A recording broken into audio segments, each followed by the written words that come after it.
In September, Rishi Sunak said that furlough was a blunt instrument that he did not want to extend. And then in November, he extended it. Rishi Sunak's done so many U-turns, they should call him Rishi Sunak. Rishi Sunak turn. Comedy is hard. Furlough is no longer the correct answer. And here's why. Firstly, it doesn't cover everyone. There are around 3 million people whose jobs have been affected by COVID who have received no help whatsoever.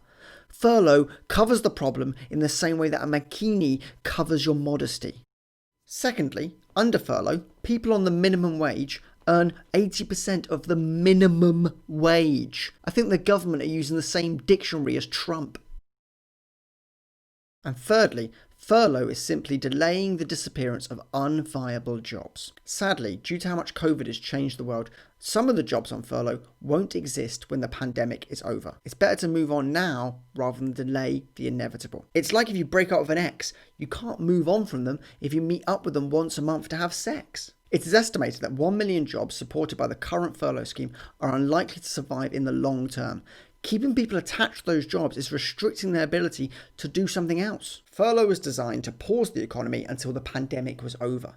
But sadly, the world has changed too much for us to restart from where we were. It's like if you paused a game of Monopoly, leaving everything as it was, ready to come back to. But while you're gone, a dog called COVID runs across the board and knocks over all the houses and hotels and takes a big dump on the community chess pile. Restarting that game as normal when you return is going to be tricky and unhygienic. Furlough was the correct policy at the start when we didn't know how long the pandemic was going to last. But now we know the effects of the pandemic are going to be deep and enduring. What the government should do instead is take universal credit and make it as generous as furlough. This would mean the 3 million people who have fallen through the cracks get support, the lowest paid in society don't get punished, and the people on furlough still get the money they deserve, but don't have to stay attached to jobs that are going to disappear anyway to get their monthly paycheck. Right, do excuse me, I've got a game of Scrabble to get back to. Oh,